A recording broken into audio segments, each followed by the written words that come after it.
Olá, seja muito bem-vindo e bem-vinda à nossa reflexão bíblica desta terça-feira. Nos propomos a refletir com todos vocês sobre o Evangelho da liturgia de hoje, Mateus capítulo 20, versículos de 20 a 28. Lembrando que hoje é uma festa importante para a nossa igreja.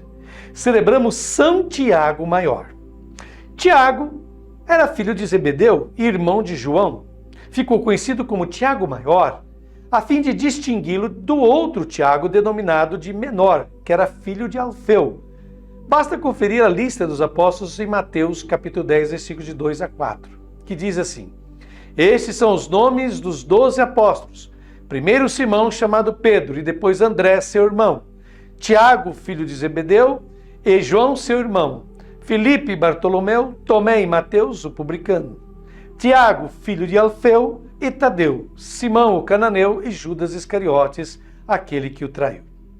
Portanto, Tiago, juntamente com seu irmão João, Simão Pedro e André, também irmãos, estão entre os primeiros a serem chamados por Jesus para se tornarem seus seguidores.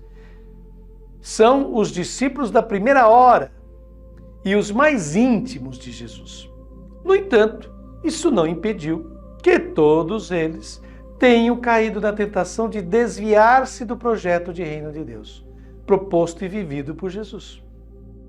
Aliás, eu louvo a Deus pela sinceridade de nossos evangelhos. Graças a isso, podemos aprender de maneira realista e séria a sermos cristãos de verdade. Vejamos algo muito curioso, e por que não dizer triste, nos evangelhos sinóticos de Marcos, Mateus e Lucas.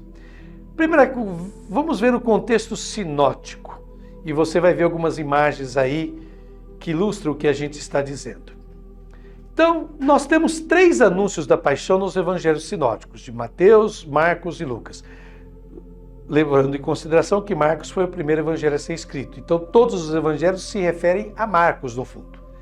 Então, Mateus traz o primeiro anúncio da paixão, morte e ressurreição de Jesus, no capítulo 16, versículos de 21 a 23. Marcos, de onde Mateus se inspira, apresenta esse primeiro anúncio da paixão em capítulo 8, 31 a 33. Mas aí tem uma complicação. Jesus acaba de anunciar que vai padecer, ser preso, morrer e ressuscitar, e Pedro tenta desviar Jesus das consequências de seu ministério, como está lá em Mateus capítulo 16, versículo 22. E a reação de Jesus é dizer: vai para trás de mim, Satanás. Seja meu discípulo de verdade, siga-me para valer. É a reação de Jesus quando Pedro tenta desviá-lo do seu caminho.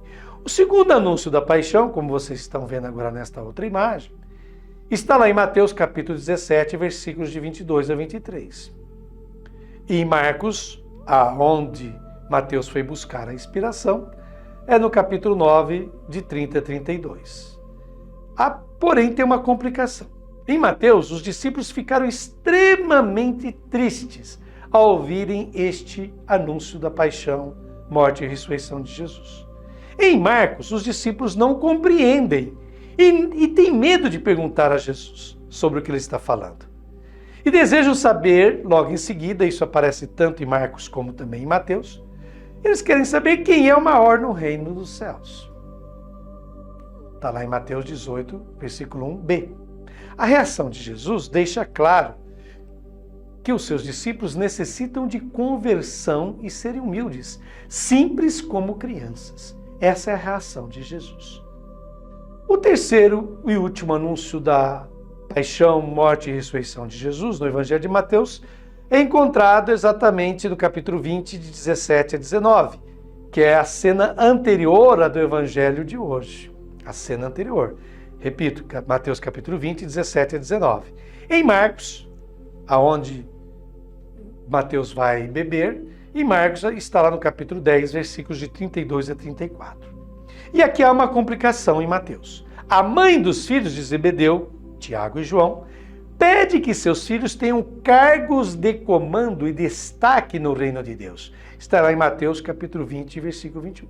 Já em Marcos, são os próprios discípulos, não a mãe deles, mas em Marcos são os próprios discípulos Tiago e João que fazem esse pedido a Jesus. Novamente, O Evangelho revela a disputa pelo poder, pela supremacia no interior do grupo de Jesus. A reação de Jesus, diante dessa atitude dos seus discípulos, é criticar a falta de sentido dessa solicitação avançada pela mãe de Tiago e João. Em seguida, Jesus deixa claro que a única coisa que ele pode garantir é que seus seguidores poderão beber o cálice que estou para beber. Ou seja, ter o mesmo fim dele, a mesma sorte dele, ou seja, a paixão, morte e ressurreição. Agora, vamos focar um pouquinho na mãe dos filhos de Zebedeu. É uma figura interessante, vocês vão ver uma imagem agora também. E a primeira coisa que se destaca é que das 4 mulheres citadas por Mateus em seu evangelho, a mãe dos filhos de Zebedeu é a única cujo nome não é mencionado. Se fala mãe dos filhos de Zebedeu, não se menciona o nome dela. Das 4 mulheres, repito, que Mateus cita no seu evangelho, esta é a única que não tem seu nome mencionado. Segundo, é dito que fazia parte do grupo de mulheres que seguiu Jesus da Galileia para servi-lo. Porém, nota-se que, por detrás da aparência de pessoa humilde e serviçal, escondia-se a sua grande ambição, a sua grande ganância. Terceira característica da mãe dos filhos de Zebedeu. Ao encontrar-se diante de Jesus, ela não sinaliza, ao prostrar-se, ajoelhar-se diante de Jesus, ela não sinaliza humildade, mas esconde a ambição de levantar-se acima dos outros, que é o que ela quer. Finalmente, uma quarta característica dessa senhora, dessa mulher, para essa mulher, para os seus filhos e para os discípulos em geral, Jesus é o Messias vitorioso, que vem instalar o seu reino de poder e glória aqui nesta terra. E ela, a mãe dos filhos de Zebedeu, quer que sua família tenha parte desse poder e glória, assim como os outros discípulos também querem o mesmo. É muito revelador e sintomático, prestem bem atenção nisso agora, é muito revelador e sintomático que justamente após cada anúncio que Jesus Cristo faz da sua paixão, morte e ressurreição, a reação dos apóstolos é totalmente contrária à dele. E atenção, não é a reação da multidão, nem dos discípulos em geral, mas dos 12, daqueles mais próximos e ligados a ele.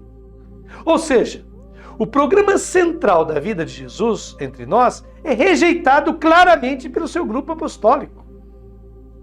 Isso revela que quando os evangelhos de Marcos, Mateus e Lucas foram escritos, mais de 30 anos após a morte de Jesus de Nazaré, as comunidades cristãs já estavam organizadas, com seus dirigentes que sabiam estar em ligação aos apóstolos. Eles tinham recebido essa missão dos apóstolos. Nessas igrejas domésticas e urbanas, fundadas especialmente por Paulo, era comum haver assembleias, estruturas de governo e dirigentes. Portanto, já estavam ocorrendo, logo nas primeiras igrejas, aquelas mais do início, vários conflitos de interesse, conflitos pelo poder e domínio no seio dessas comunidades. É triste constatar isso, mas esse texto nos revela exatamente essa realidade. Agora vamos ver o contexto imediato de Mateus capítulo 20, de 20 a 28. Mateus situa este incidente relatado no Evangelho de hoje imediatamente antes da entrada de Jesus em Jerusalém, que se dá no capítulo seguinte, o 21, de 1 a 11. Então Jesus está para entrar em Jerusalém. Portanto, os 12 apóstolos já sabiam que Jesus não se ligava à realeza ou ao sacerdócio. Eles tinham se dado conta que Jesus era um profeta. Isso a gente encontra em Marcos 6,4, 8,11, Lucas 7,39, 13,33, Lucas ainda 14,9. E o próprio povo se dá conta dessa realidade. Vamos ler agora um trechinho de Mateus. Quando perguntam para a multidão, quando Jesus está entrando em Jerusalém, quem é este? E as multidões respondiam, este é o profeta Jesus de Nazaré da Galileia. Assim sendo, quando os apóstolos ambicionam os primeiros lugares, e não é apenas os 2 irmãos, filhos de Zebedeu, que querem isso, sem dúvida, pensam que o mais eficaz para realizar o que Jesus queria era ter poder, ser importante, estar por cima dos demais. As lições que Jesus quer nos deixar são as seguintes a partir do Evangelho de hoje.